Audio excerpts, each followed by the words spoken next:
Bismillahirrahmanirrahim. Assalamualaikum warahmatullahi wabarakatuh. Waalaikumsalam warahmatullahi wabarakatuh. Alhamdulillahirabbil alamin. Wassalatu wassalamu ala asrofil anbiya'i wal mursalin nabiyina Muhammadin wa ala alihi washabbihi ajma'in ma ba'du. Alhamdulillah, kita bersyukur kepada Allah Subhanahu wa taala. Tak lupa jazakumullah khairan. Terutama kami sampaikan kepada tuan rumah Mas Eko Prasetyo. Barakallahu fikum, semoga Allah berkati keluarga antum, harta antum, umur antum.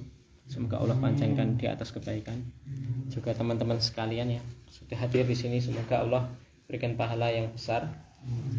Ada kaidah ajr a'damu sawab ma'a a'damu masyaqqah. Jadi besarnya pahala itu terkadang atau seringnya bersama dengan besarnya masyaqqah, kesulitan. Seseorang di waktu subuh harusnya kan tidur enak, tapi dia menyempatkan untuk berjalan di kegelapan malam menghadiri sholat jamaah, ya. Maka Allah berikan kemudahan baginya, dijanjikan surga.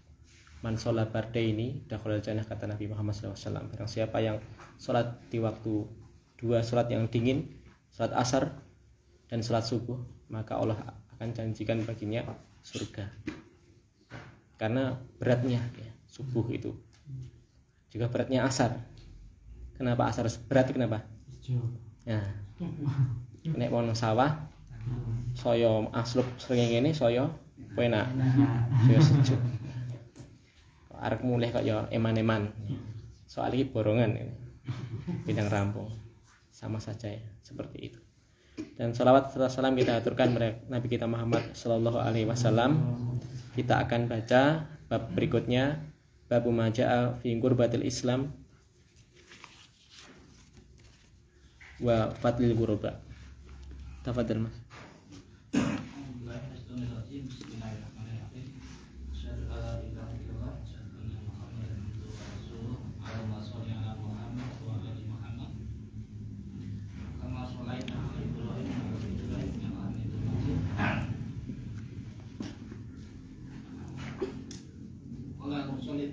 Fadlul Islami fi babi ma ja'a fi ghurbatil Islami wa fadlul ghuraba. Wa qaulihi ta'ala falaula kana minal quruni min qablikum ulul baqiyatin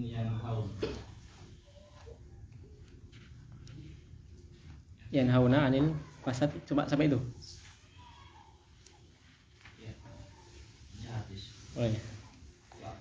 Bab tentang permasalahan gurubah Islam, asingnya Islam. Nanti jelaskan hadis berikutnya. Masuk aja. Dan keutamaan gurubah, keutamaan seseorang itu dalam keterasingan. Nanti seperti apa kita akan simak penjelasan beliau. Lalu Syekh Muhammad bin Abdul Wahhab rahimahullah ta'ala langsung membawakan dalil sebagaimana kebiasaan beliau, ya, bab ayat nanti sangat terlihat waktu kita seumpama atau yang pernah membaca kitab tauhid, seperti itu model khas beliau dalam menulis. Falaula kana minal quruni min qablikum ulul baqiyatin yanhauna 'anil fasadi fil ardi illa qalila mimman anjayna minhum. Ya. Falaula itu tadi cara bacanya halla, maknanya halla. Ya. Tidakkah ya. Tidakkah dari kurun, yakni orang-orang min qablikum, ya, kurun-kurun waktu sebelum kalian, yakni Muhammad dan para sahabat, ya, dulu, ya, ulul baqiyatin, yakni orang-orang baqiyatin. Baqiyatin yakni al-fadl, orang-orang yang memiliki keutamaan. Yang mereka disifati apa? Yanhauna 'anil fasad. Yang mereka melarang dari fasad, kerusakan di muka bumi, yakni maksiat. Al-fasad itu maksiat. Jadi sifat orang-orang yang memiliki keutamaan, ya, sebelum Nabi, zaman dahulu, terutama Bani Israel, ya, mereka ialah senantiasa mencegah dari kerusakan. Fil ardi, di muka bumi ini, ya, Tidakkah ada illa kecuali qalilah, sedikit. Artinya orang-orang sebelum Nabi itu sedikit. Orang-orang seperti ini sedikit. Ya, mimman anjayna minhum, yang kami, yakni dari mereka yang telah kami selamatkan dari kelompoknya, ya, dari kaumnya. Dalam tafsirnya disebutkan fahala wujida minal quruni al-madiyah, ya. Maka tidakkah ada dari orang-orang terdahulu, ya, yakni orang-orang yang utama yang tersisa min ahli khair, dari ahli khair basoleh, orang-orang baik dan orang-orang soleh, ya, yang mereka yanhauna ahlal kufri, yang melarang dari orang-orang kafir an kufrihim, supaya berhenti dari kekafirannya, wa anil fasad, dan juga supaya berhenti dari kemaksiatannya di muka bumi ini. Lam yujad min ulaika al-aqwam, ya, min ulaika al-aqwam illa qalilah. Tidak seperti ini, tidak ada kecuali sedikit, ya. Mimman amana, dari orang-orang yang beriman, fanajahumullahu bisababi dzalik, maka Allah selamatkan mereka, yakni orang-orang yang baqiyah tadi loh, baqoya tadi, diselamatkan oleh Allah dengan sebab apa? Sabab dalik min adabihi, yakni dengan sebab yanhauna anil fasad. Bahasa ringkasnya amar ma'ruf nahi mungkar. Bisa dilihat, dicek kisahnya Nabi Lut, supaya kita tahu keterkaitan ayat. Kok gak nyambung, ya? Nyambung, ini nyambung. Babnya kan tentang keutamaan ghuraba. Ghuraba itu asing. Kalau dilihat atau dikatakan asing itu, saya tanya, akeh apa sidik? Sidik, makanya asing. Wah, ini kan linduk, enek wong lanang rambutnya abang-abang loro, ngalor gitu kan, mesti asing iki sapa? Karena sidik. Ya. Kaumnya Nabi Lut. Tatkala Nabi Lut itu tidak seperti kaumnya yang fasad wal kufr. Apa kerusakannya orang-orang kena Nabi Lut? LGBT itu akad ngisik, ya. Sudah lama, ya. Bukan hanya sekarang, ya. Bukan hanya timnas Jerman, ya, yang membela. Kayak zaman dhisik seperti itu, ya. Maka tidak ada suatu kerusakan melainkan dalam Islam pasti diharamkan. Mesti. Kenapa di Amerika seperti ini? Orang nggak mau nikah. Orang nggak, malah seumpamane lanang karo lanang enak sana katanya. Kenapa? Karena nggak mungkin punya anak. Karena orang-orang mereka itu orang-orang liberal, freedom, orangnya suka freedom, tidak ingin terikat dengan ikatan, tidak mau punya tanggungan seperti ini, anak-anak nggak mau. Ya. Makanya mereka jarang sekali, ya, yang menikah. Walaupun agamanya mayoritas mereka, ya, salibis, tapi jarang yang nikah. Karena nggak mau terikat. Ya. Makanya negara-negara kafir itu sekarang bingung. Kenapa? Populasinya sudah mulai banyak orang-orang yang menyimpang secara manusiawi. Wis tau ngerti wedhus lanang kawin karo wedhus lanang. Wedhus men mboten enten lho. Niki menungso. Ya. Ayam jago, ngebubur nek jago niku enake tarung, gelut, jagoan. Ora enek parane wis dikawin mboten enten. Ya. Itu kerusakan. Ketika Nabi Lut kembali, tidak seperti kaumnya, maka Nabi Lut terlihat asing. Sama-sama di Al-Quran ditawarkan kan, anak-anaknya perempuan ditawarkan, anaknya enggak terima elek, ayu. Mereka enggak mau, malah dikatakan apa?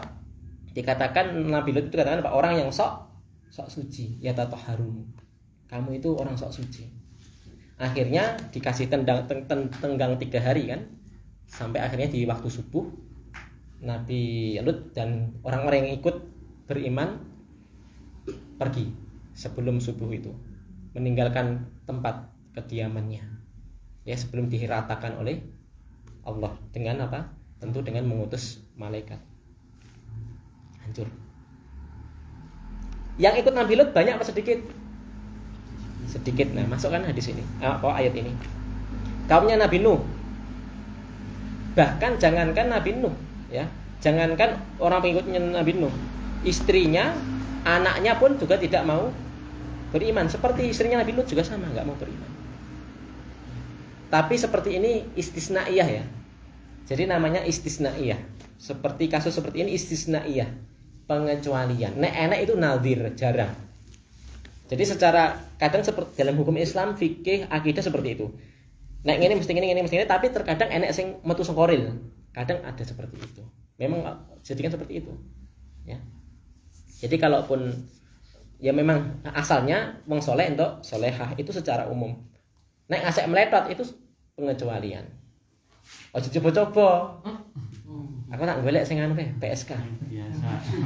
Lah ngopo? Lah pilot bojone yo kafir kok. Aku tak golek sing nggo gereja-gereja kene. Enggak boleh seperti itu. Dan itu Allah tidak ridho, ya. Allah tidak ridho. Makanya di azab istrinya Nabi Nuh istrinya, ya. Sampai itu namanya kiamat pertama. Nanti dicek ya jenengan orang yang meneliti loh ya. Bukan cocok logi loh, tapi benar-benar meneliti. Jadi dalam kitab sirah tafsir itu dunia itu dulu ada manusia atau mungkin hewan-hewan yang tidak seperti sekarang ini. Punah. Jadi manusia itu pernah punah. Yang hidup cuma kan di binatang itu kan berpasang-pasang kan. Di kapalnya Nabi Nuh itu kan yang atas, nanti yang bawah iki bangsane burung 2 pasang, sapi 2 pasang, harimau 2 pasang. Biar enggak punah. Terus yang ikut kelihatannya yang ikut kalau enggak 17 saya lupa. Tapi akhirnya nanti yang hidup cuma 3 mati di ketika itu, ya. Karena banjir besar, seluruh manusia mati. Seluruh manusia mati kecuali yang naik kapal. Jadi pernah punah. Manusia itu pernah punah. Itu kiamat pertama. Ya. Dan akhirnya nanti ada 3 kan, yang hidup itu anaknya Nabi Nuh 3. Saya lupa namanya. Yafid siapa itu ada 3 jenius Piranda itu lengkap, ya. Nanti sing Yafid ini nanti ireng. Ini sampeyan apa? Cikal bakal wong Afrika. Enek sing motone sipit, iki cikal bakal dhewe ngene iki. Terus ada yang rambutnya pirang, itu cikal bakalnya orang barat. Ada yang seperti itu mengisahkan. Jadi memang jadi Abul Anbiya apa ya? Abul Anbiya itu bukan Abul Anbiya, Abul Basar. Ini Abul Anbiya kan Nabi Ibrahim. Abul Basar itu ada 2. Yang pertama Adam, ya. Yang kedua Nabi Nuh. Karena keturunan Adam sudah habis ketika peristiwa banjir itu. Cobalah saya ya jenengan cek sing iki ana ilmuwan ora ning kene atau mungkin sekolahin jurus-jurus itu. Jadi kemungkinan besar seumpama enek dinosaurus umpamane loh. Kemungkinan besar bukan hancur karena meteor, tapi karena apa? Banjirnya Nabi Nuh. Bisa jadi. Nah, saya gitu. Soalnya kok meteor meledos iki gak diserkam. Di kitab-kitab kita enggak ada. Ya, adane neng ya National Geographic. Penelitiannya orang barat. Seperti itu nggih? Sudah. Jadi sudah paham ya. Jadi mereka itu sedikit ya dan asing. Kenapa asing? Karena sedikit. Lanjut. Dijelaskan nanti.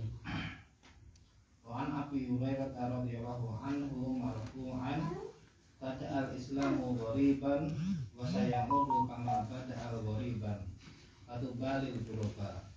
Rawahu Muslim. Cukup. Dari sahabat Abu Hurairah radhiyallahu anhu. Mas Edi, Abu Hurairah namanya siapa?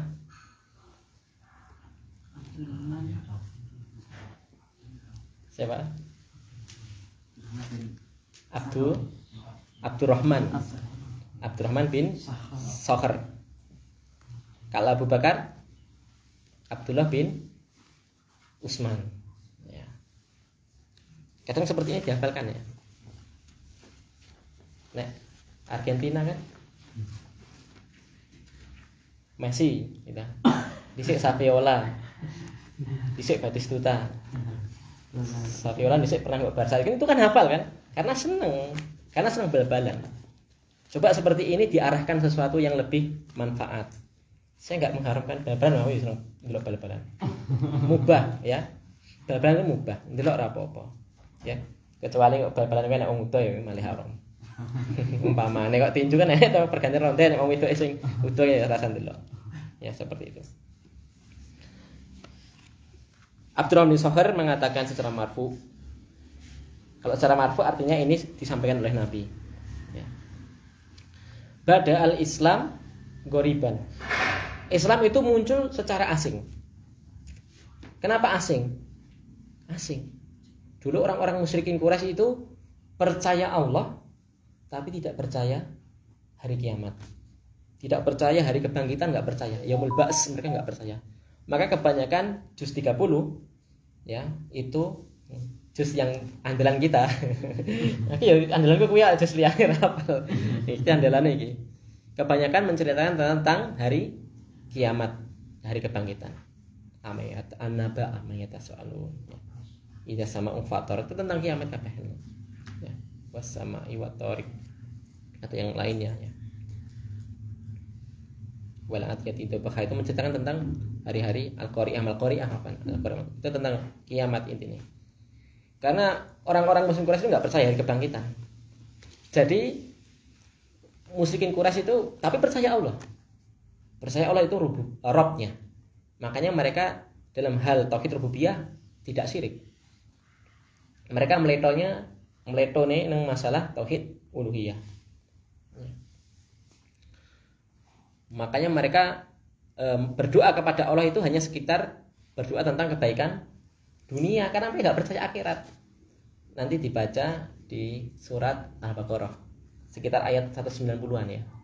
190 tentang haji, Mas. Ayat-ayat yang tentang haji nanti dijelaskan.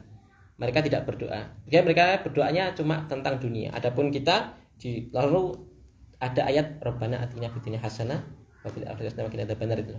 Itu ada ayatnya kan. Itu tafsirnya menjelaskan itu. Jadi orang musyrik Quraisy itu enggak suka berdoa tentang akhirat karena enggak percaya.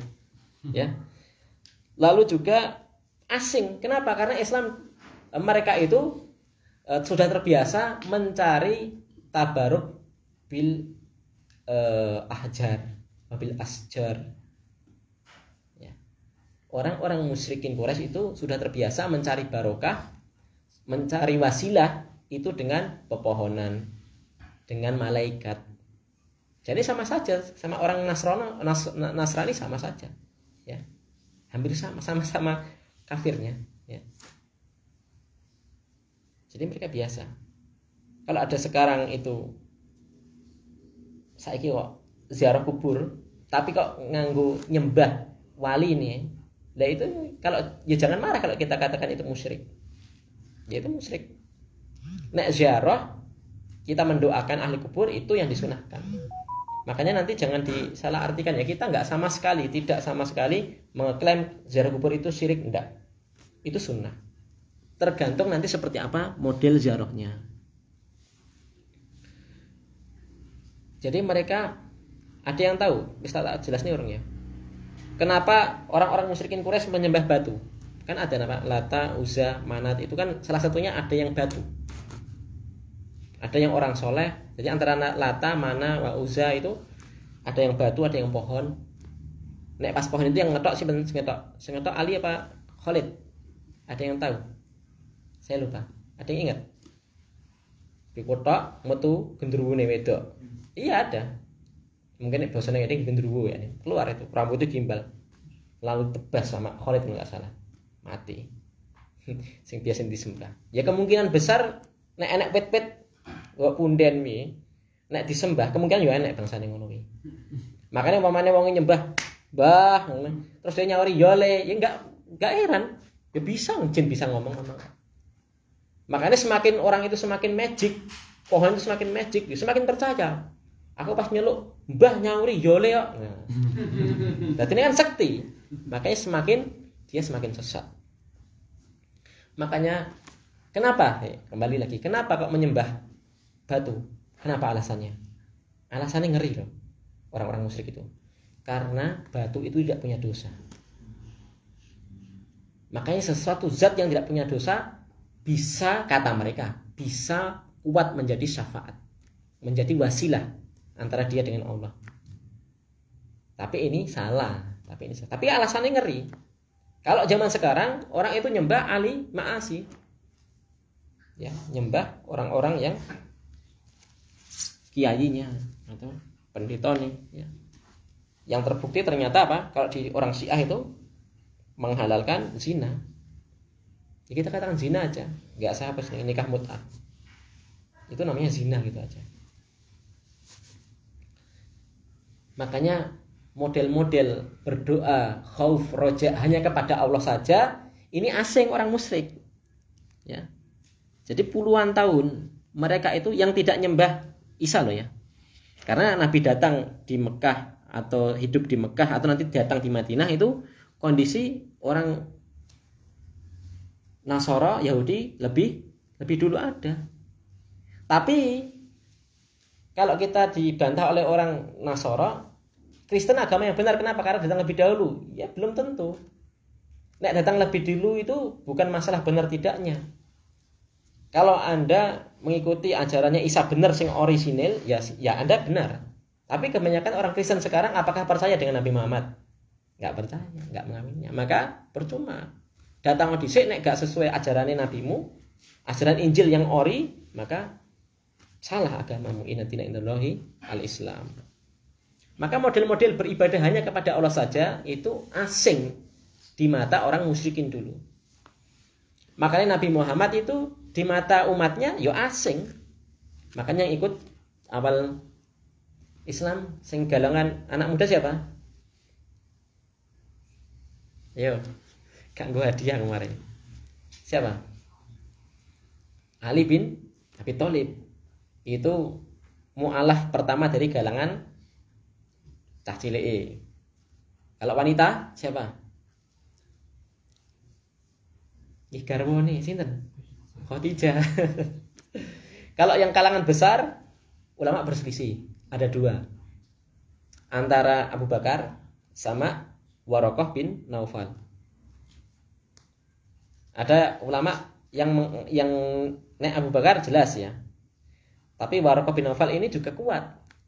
Waraqah itu pendeta itu loh, sing pamane Khadijah. Waktu ada tanda-tanda ke Nabi itu kan dibawa ke Pak Din ini Waraqah. Kalau nggak salah Waraqah ini buta orangnya. Terus dikatakan nanti gak diramal. Dikatakan dalam Injil kan dia pendeta tenan, orang pendeta-pendetanan. Jadi dalam Injil itu dibenarkan diceritakan nanti kalau ada nabi namanya Ahmad, engko pokoknya uripe sengsara. Diperangi, mesti sampai diusir ke negarane. Diusir dari kotanya akan ditindas. Orang-orang yang ikut akan disiksa. Nabi Muhammad sudah dengar itu. Waraqah mengucapkan seperti itu. Ya. Lalu Waraqah bilang apa? Seandainya saya masih hidup, saya akan bersamamu. Nah, ini seperti ini dikatakan para ulama ini Islamnya Waraqah bin Naufal. Yang ikut sedikit. Dari kalangan budak siapa? Bilal bin Abi Rabah disiksa. Asing. Asing ini sing tadi kembali ke ayat tadi. Asing niku akeh napa sithik? Sithik. Dulu Islam bada'a ghuraba. Sithik asing. Wa sayaudu kama bada'a ghuriban, dan akan kembali nanti di akhir zaman Islam akan kembali seperti asing.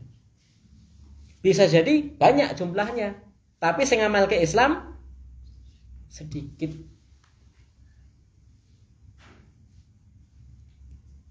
Semakin banyak orang nggak bisa baca Quran tiap tahun. Mungkin tahun 90 di sensus sekian nanti semakin banyak orang nggak bisa baca Quran. Semakin banyak orang itu biasa ya meninggalkan sholat. Ya, itu nanti tapi masih lama. Dan ini pun juga sudah ada. Ini udah dekat. Ini udah dekat ya. Angger dajjal rong metu si aman. Nanti kalau tanda besarnya udah keluar, dajjal itu muncul loh ya. Nek urepe wis urip iki nek. Tapi munculnya itu loh. Itu nanti udah tanda. Jadi sambung menyambung. Jadi tanda-tanda kiamah yang besar itu kata Nabi itu akan sambung menyambungnya cepat, runtut. Kalau tanda-tanda yang lain-lain itu seperti sekarang ini, nanti masih nggak runtut, masih ada jeda. Termasuk banyaknya pembunuhan kan termasuk tanda kiamat. Jangankan banyaknya pembunuhan, wafatnya Nabi Muhammad itu tanda kiamat. Ya, jadi wafatnya Nabi Muhammad tanda kiamat. Lah cuma kan definisi lama tidak itu kan kita Allah yang tahu ya.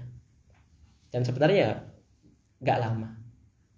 Rasa ngenteni kiamat kubro jenengan kula mungkin pun meninggal, ya wis kiamat iku. The end. The end pun the end. Guru bahasa Inggris di protes sama the end. Enten sing boten the end sampean. Enak sing boten meninggal. Semua meninggal.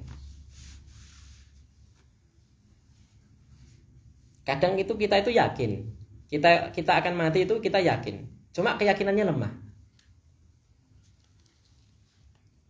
Kok iso mas? Ya iso nyatane. Dikon sholat yo kadang angel, dikon sholat tahajud yo angel banget malahan, dikon maca Quran pemeneh kuwi. Padahal itu kan semua kon sedekah. Sing genah-genah sedekah niku kan genah masuk ATM akhirat niku. Itu apakah bisa kita menyisihkan sedina 10.000? Belum tentu. Kula pun nggih mboten. Cuma pengingatan saja. Padahal itu ATM akhirat. Itu tandanya keyakinan kita tentang mati dan hari berbangkit itu lemah. Ya yakin tapi lemah. Nek kuat, imannya kuat ya, dia kuat dalam masalah amalan soleh ya. Semampu kita. Lalu kata Nabi, fatuba lil ghuraba, maka berbahagialah, beruntunglah orang yang ghuraba asing tadi. Tuba ada yang menafsirkan itu nama pohon di surga. Jadi orang yang ghuraba nanti dapat pohon di surga. Artinya dia masuk surga itu. Tapi ada yang menerjemahkan ya keberuntungan itu saja. Apa maksudnya asing? Sedikit asing. Ya, dibaca di hadis berikutnya. Biar kita enggak asal. Warawahu Ahmadu bin Hadithi Ibn Mas'udin radhiyallahu anhu wa fihi malil ghuraba qala muza'u minal qabail. Cukup. Dalam riwayat Ahmad dikatakan, ya, ditanya Nabi itu, siapa itu ghuraba? Nabi mengatakan an-nuza' minal qabail, orang yang menyempal, orang yang menyempal dari kelompoknya, yakni hijrah. Pernah diusir, itu para sahabat dulu. Atau orang yang berbeda dengan kelompoknya. Berbedanya seperti apa? Baca hadis berikutnya. Wa fihi riwayatin allati yasluhuna idza fasadan nasu. Wa rawahu Ahmad. Cukup dulu. Kenapa berbeda? Kenapa menyempal? Al-ghuraba'u alladzina yaslihuna idza fasadan nas. Dia sedikit. Karena seperti ayat yang saya baca tadi, surat Hud tadi. Karena dia orang-orang yang memperbaiki keadaan manusia ketika rusak. Tentu yang rusak itu lebih banyak. Yang memperbaiki lebih sedikit. Tapi nggak sah pesimis. Tetap ada sampai hari kiamat. Orang yang sedikit ini tetap ada sampai hari kiamat, ya. La tazalu ummati, ya, akan selalu ada umatku yang senantiasa apa? Dohirin alal haq, ya, menang di atas kebenaran. Itu pasti ada nanti sampai hari kiamat. Sudah dijanjikan Nabi. Cuma ya sedikit tadi. Nah, makanya kita harus kuat-kuat istiqomah supaya bisa menjadi orang yang ghuraba tadi. Lanjut.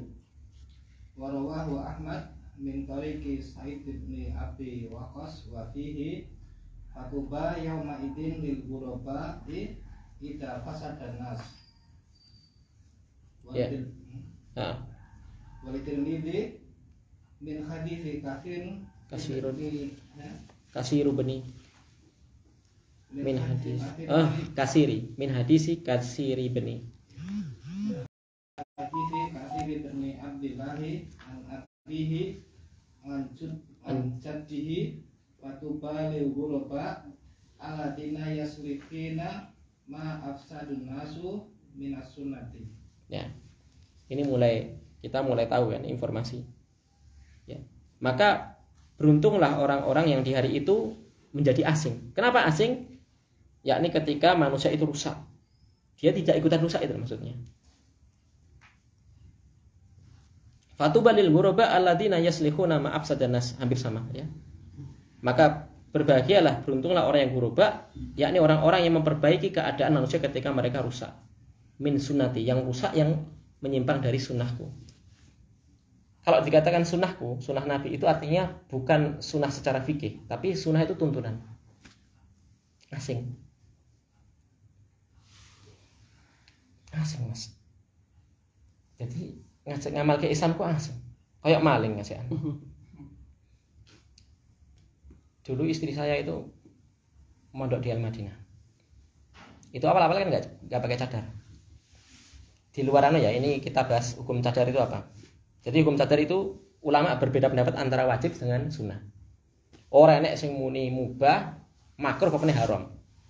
Makanya ada orang yang mencela cadar, maka dia pasti berkeyakinan mungkin dia nganggepnya mubah, mungkin nganggepnya makruh, mungkin nganggepnya haram, dan ini salah.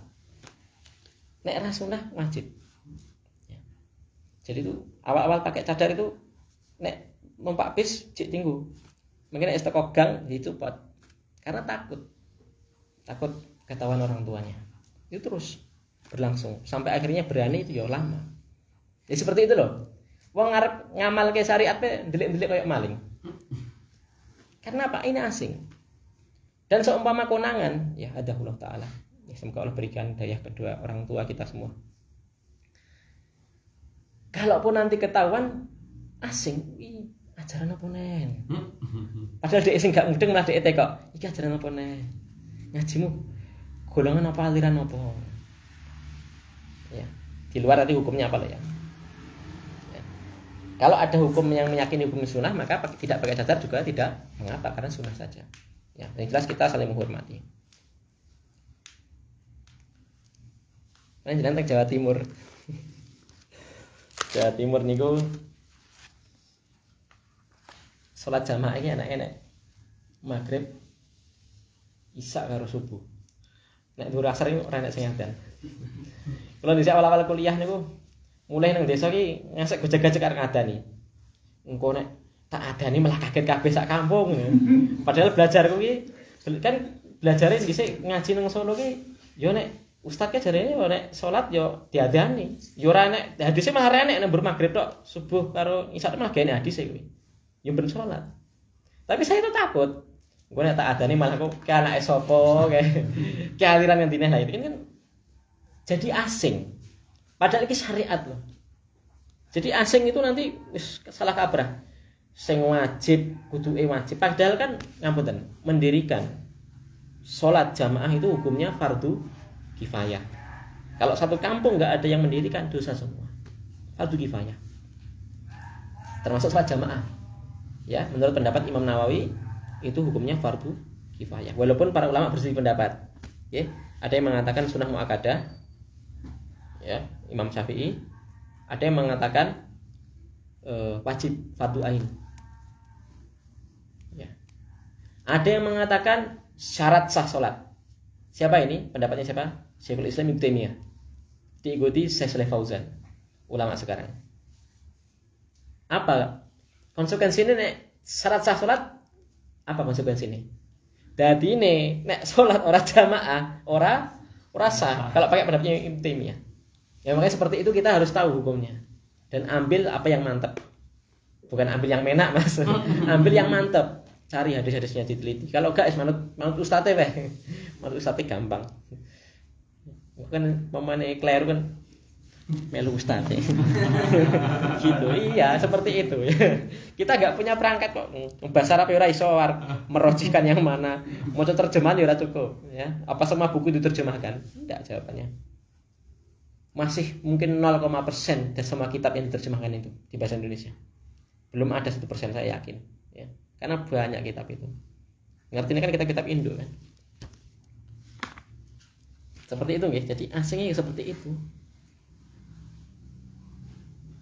Enak-enak. Ini nggih. Kadang kita sahur. Sahur sunai itu Jam pinten nek momane adane jam 4:30. Sunahnya kan 15 menit sebelum adzan kan? Jam 4 lah ya kita. Setengah. Kula mulai iki ngawi neh kalah neh ya. Kula jam 3:30 wis digugah ya. Tangi wis lak padengan sik to. Lah tak jelasne sunahe mepet ra mudeng. Asing. Yo sahur iki yo gek ndang wis lak imsak lho. Romangsane nek imsak napa wis gak oleh mangan ngombe. Kan jadi asing toh. Padahal sing sunah niku nggih menjelang imsak itu malah makan, menjelang loh ya. Tapi kalau udah imsak bagusnya memang berhenti, ya. Berhenti. Kan jadi asing. Iki ngaji sregep nang masjid nek sahur males. Malah jadi asing toh, malah disalahne. Saiki nikah. Sunai jane ya sing sesuai syariat ta. Kudu kan dipisah kan. Iya toh? Sapa sing rapine? Ya, gak tekan selesai rapi, soalnya rapine. Nek sing rapi karepe. Ora ngerti nikmatin nikah ya. Sapa sing rapine? Mas Edi. Coba jenengan nek suatu daerah sing mungkin wong ngajine ora enek lah. Islam iki wong jarang pengajian ta. Jenengan pisah lanang wedok minggu wis enek suarane enek wae. Ya aliran opo nih. Ya padahal kan sing umum kan sesuai seperti itu kan. Malah sing campur bawur itu malah harusnya aliran opo kutuke malah. Tapi seperti itu ya. Makanya dikatakan asing ya seperti itu. Makanya inti tema malam ini asing itu ialah ketika manusia itu rusak, kita memperbaiki kerusakan itu. Tidak hanya sekedar nafsi-nafsi, enggak. Nanti ada di hadis berikutnya, hadis terakhir ya, nanti diakhirkan itu aja. Enggak boleh. Pokoknya aku ngaji karo kelompokku, warga liyane karepe ben mlebu neraka dhewe. Nanti ada di hadis berikutnya, ada ditulis sama Syekh Muhammad bin Wahab, masyaallah. Enggak cukup seperti itu. Ya. Jadi ketika asing itu karena dia sendiri. Sedikit ketika manusia rusak dari sunnah Nabi, rusak enggak mengamalkan sunnah Nabi. Dan dia memperbaiki, tapi dia anggap apa? Aneh. Tapi dia sabar terus. Maka dianggap asing. Maka kata Nabi, fatuba lil ghuraba. Dong dereng. Jadi asing tidak itu bukan karena kostum jamaah. Pakai jubah, saya mengatakan bagus. Tapi yang mengatakan harus pakai jubah, ini yang enggak bagus. Ada seperti itu. Wong hijrah kok nganggo sarung to Mas. Hijrah ki ya celanane ya 3/4 karo pakai jubah. Siapa yang mengatakan seperti itu? Walaupun masalah pakai pakaian seperti Nabi itu ada dua hukum. Orang ulama usul fikih, termasuk Syekh Muhammad bin Shalih Al-Utsaimin, hukum memakai baju meniru Nabi itu hukumnya cuma adat. Karena urfnya orang Arab, nggih. Urfnya orang Arab itu apa? Ya pakai jubah. Tapi kata Syekh Utsaimin, ya enggak. Yang sunnah ialah memakai sesuai adatnya tempatnya masing-masing. Ya nek nang Solo ya pakai batik itu. Tapi juga ada pendapat yang mengatakan kalau dia memakai mencontoh Nabi dalam rangka karena dia mencintai Nabi, insya Allah ada pahalanya. Makanya seperti ini enggak sah diributkan. Makanya saya mengajak di sini titik gerobak tidaknya itu bukan masalah casing.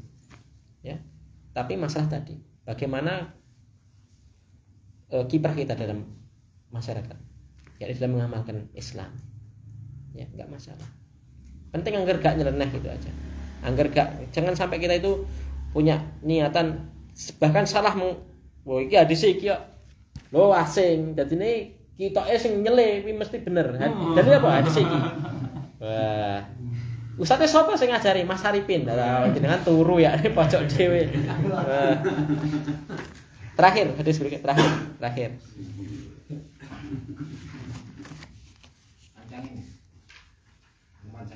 Ya.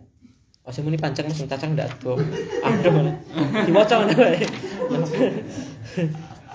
Ora panjang lho, sak mene lho kula panjang. Ngeten medeni wae. Yo.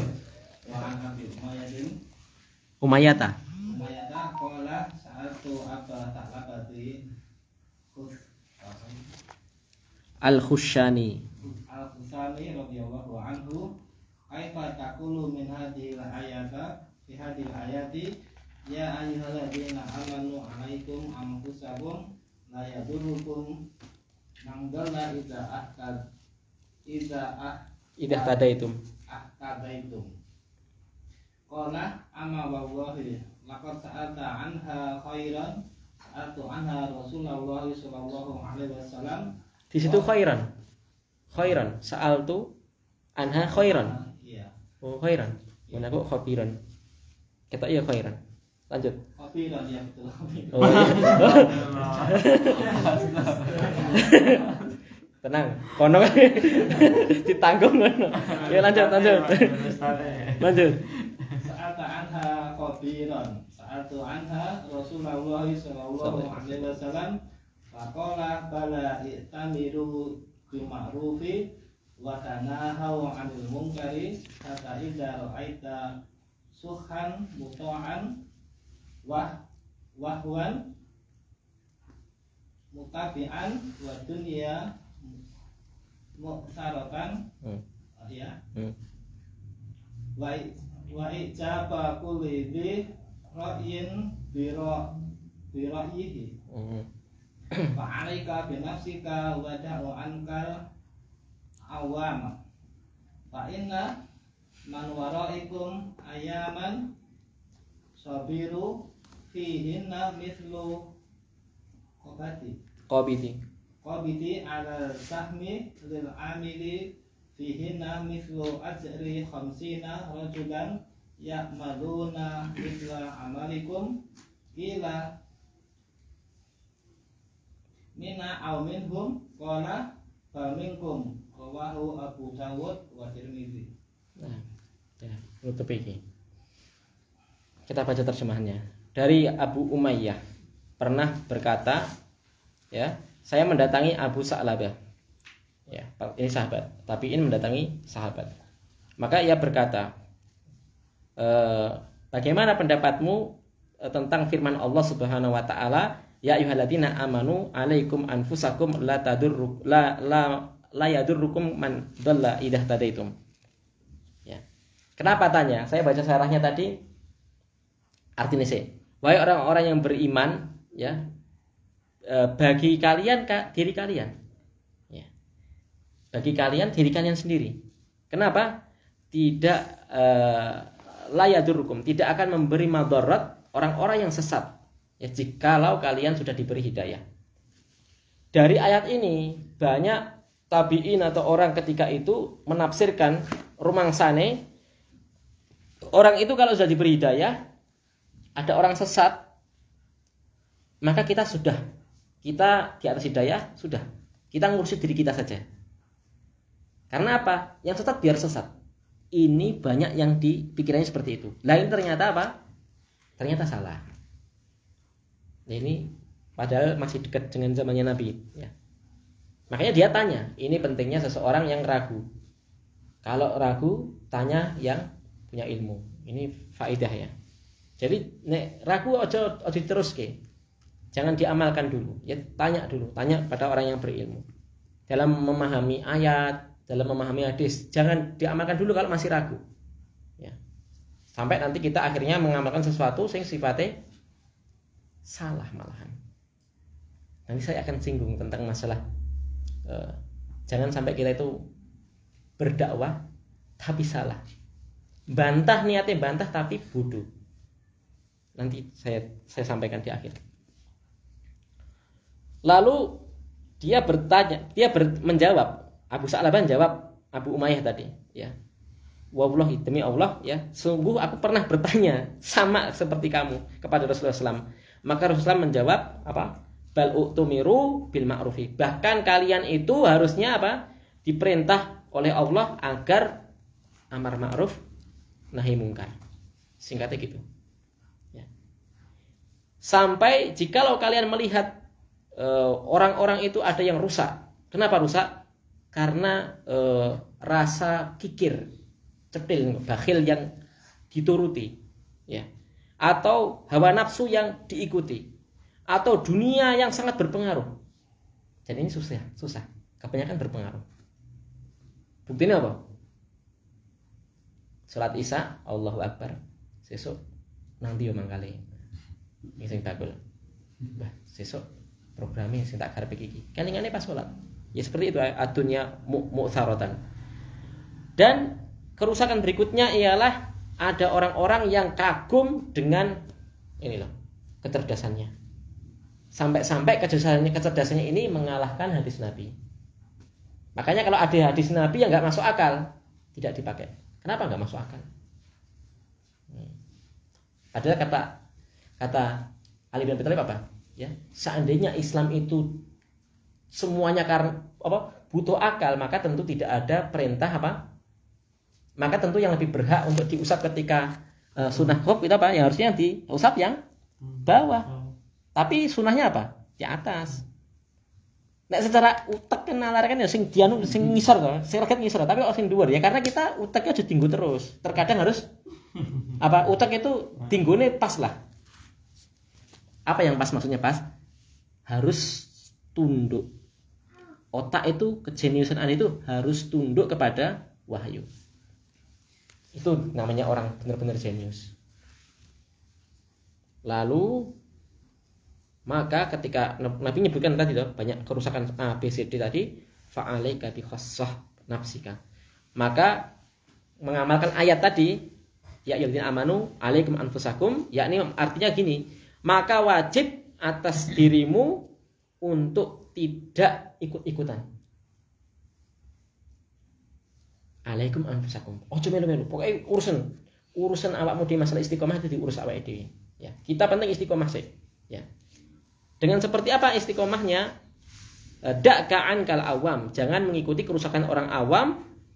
Ya, sesungguhnya nanti setelah kalian di zaman suatu hari nanti ada masa-masa penuh kesabaran. Masa-masa sulit. Yang kata Nabi, masa-masa itu ialah seperti seseorang yang memegang bara api. Jadi ngamal ke agama Islam itu seperti memegang bara api. Menak apa mboten? Panas. Jangan menak wong sikile nglindur nyampluk. Bat nyamuk langsung tangi kok lara kok. Bagaimana memegang ya. Lalu kata Nabi, di hari itu orang yang mengamalkan Islam, mengamalkan suatu amalan yang saya baca syarahnya juga, yang ditinggalkan, dilupakan manusia karena tidak dipelajari lagi, karena jauh dari Islam, maka ketika dia mengamalkan amalan tersebut, mislu ajri khamsina rajulan, pahalanya seperti 50 orang yang mengamalkan amalan yang sama. Ya. Pahalanya di zaman itu sama seperti 50 orang yang mengamalkan amalan yang sama. Ya.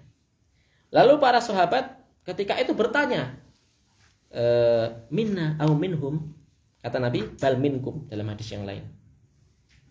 50 niku 50 peng sahabat sama 50 peng mereka. Sahabat tanya gitu. Nabi jawab, bal minkum, 50 dari kalian. Ya. Jadi kalau sekarang kita itu mengamalkan satu amalan, entah itu wajib entah itu sunnah, ya, apalagi wajib. Nek wajib nggak bisa tawar lagi. Nek sunnah terkadang ada toleransi, ya. Kalau masyarakat kita belum siap, kadang ditinggalkan dulu. Tapi kalau wajib ya wajib diamalkan, ya. Walaupun manusia itu mencela, walaupun manusia menghina, mengatakan asing, ya, tetap diamalkan. Kenapa? Karena itu pahalanya 50 lipat daripada sahabat.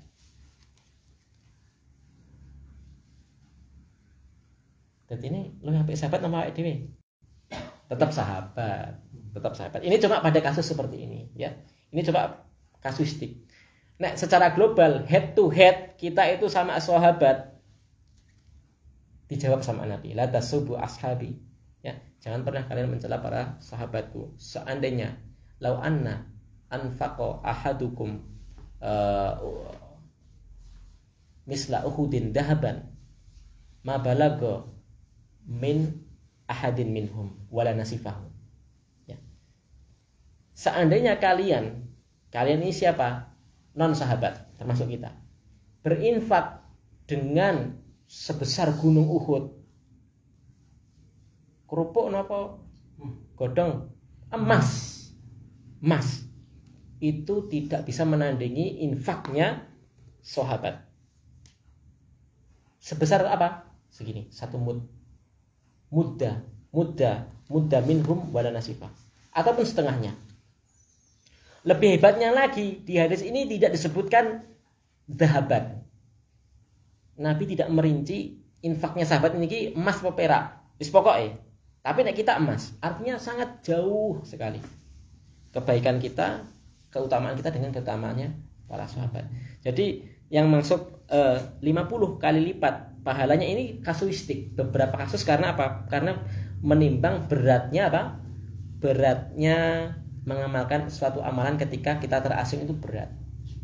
Makanya Syekh Muhammad bin Abdul Wahab membawakan hadis ini mengajak kita supaya jangan kita meninggalkan amalan. Hanya karena apa? Hanya karena takut dikatakan wong sing. Wong itan ya enak loh. Wong itan ya enak. Seperti itu.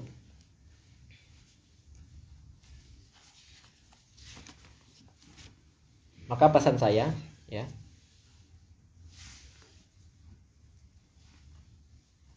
lalu pernah di syarah disebutkan Abu Bakar As-Siddiq pernah khutbah pakai ayat ini, ya.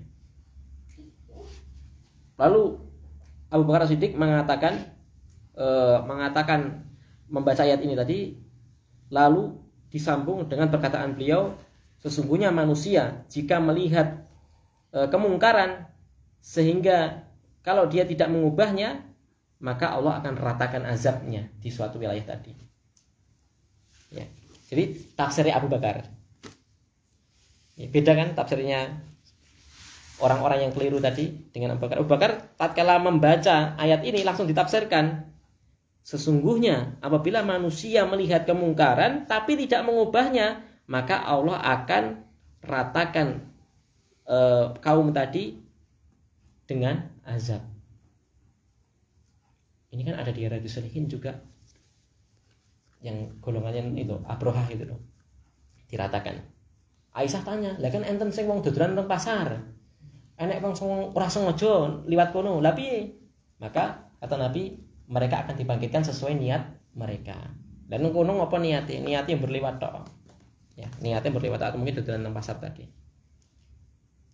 Juga pentingnya kita memilih lingkungan, ya, terutama sing nganten anyar.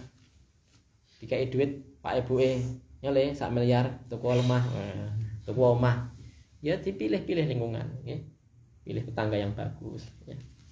Karena nanti berat tidaknya jenengan di situ ya sesuai dengan kerusakan tidaknya lingkungan jenengan. Semakin rusak ya semakin berat tantangannya. Ya karena jenengan wong seneng tantangan ora.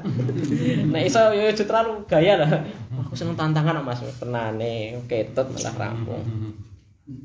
Golek bojo yo penting ayu sik. Perkara agama engko yo dandani karo mlaku alon-alon. Ya, bahaya. Lah ngapa aku seneng tantangan.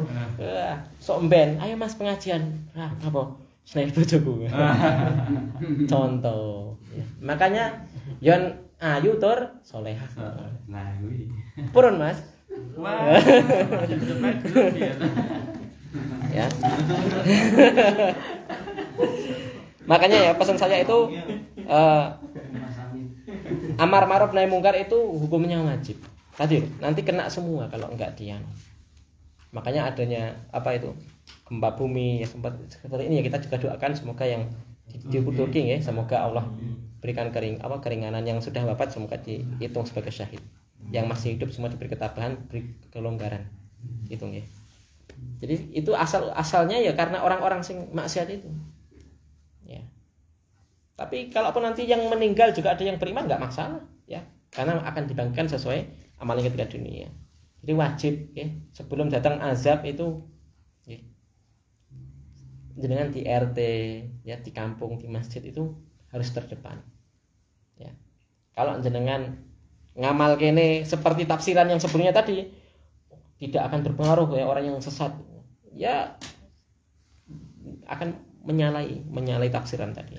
Yang benar tafsirnya Abu Bakar, ya, harus amar ma'ruf nahi munkar, kalau enggak akan diratakan dengan azab. Tapi juga amar munkar itu harus benar-benar tahu ilmunya. Ini kemungkaran atau khilaf ijtihadiyah. Makanya apa? Nanti ada di kitabnya Syekh Muhammad Abdul Wahab atau mungkin syarahnya, ya saya pernah dengar. Itu kata Syekh Muhammad Abdul Wahab, la inkara fi mas'alatil ijtihadiyah. Tidak boleh seseorang itu mengingkari, ngelek-ngelek, saling debat, mengatakan orang yang sesat dalam hal yang masih sifatnya ijtihadiyah. Makanya orang saling mencela. Saya sitok bojone cadaran, saya sitok ora cadaran. Saling mencela itu enggak boleh, karena ini masih sesuatu yang khilaf mu'tabar. Kunut, tidak kunut juga masalah khilaf mu'tabar. Enggak bisa kita mengatakan ciri-ciri al-bid'ah apa kunutan, enggak bisa. Silahkan dicari kitab akidah, entah akidah Wasitiyah Syekhul Islam Taimiyah atau akidah Tohawiyah Imam Tohawi. Enek pora. Sak kalimat wae, barang siapa yang kunutan bid'ah sesat, enggak ada. Ya, kalau mengatakan kunut bid'ah ada di kitab-kitab fikih, ada. Tapi kalau mengeluarkan dari lingkaran ahlu sunnah, tidak ada. Nek mengatakan bid'ah masih ada, memang ada. Ya, seperti Abu Hanifah. Jadi yang membid'ahkan kunut itu Imam Abu Hanifah. Tapi yang ketiganya nggak ada yang mengatakan bid'ah. Ya. Jadi harus itu punya ilmunya. Jangan mengingkari sesuatu yang sifatnya masih ijtihadiyah. Lalu harus terpenuhi syarat-syaratnya. Harus tahu prioritasnya. Antara minum khamr sama kesyirikan, mana dulu yang harus dibasmi? Kesyirikan. Dangdutan karo kesyirikan, dising dibasmi. Kesyirikan.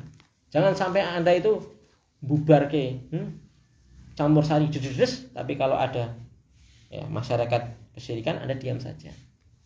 Makanya kan perlu diajarkan kan. Enggak bisa kita langsung turun langsung judes, enggak bisa.